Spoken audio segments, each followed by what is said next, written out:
บ้านเราแสนสุขใจแม้จะอยู่ที่ไหนไม่สุขใจเหมือนบ้านเราคำว่าไทยซึ้งใจ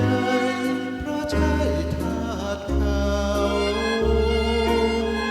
ด้วยพระบารมีล้นเกล้าเราร่มเย็นสุขสันต์ทุ่มทิพย์ฟ้า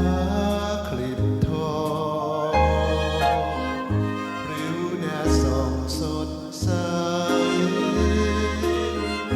งามจับใจไม่ใช่ฝันปวงสตรีสมเป็นสีชาติเชิดชันดอกไม้ชาติไทยยึดมัน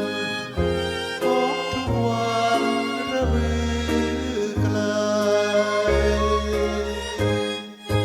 บุญนำพา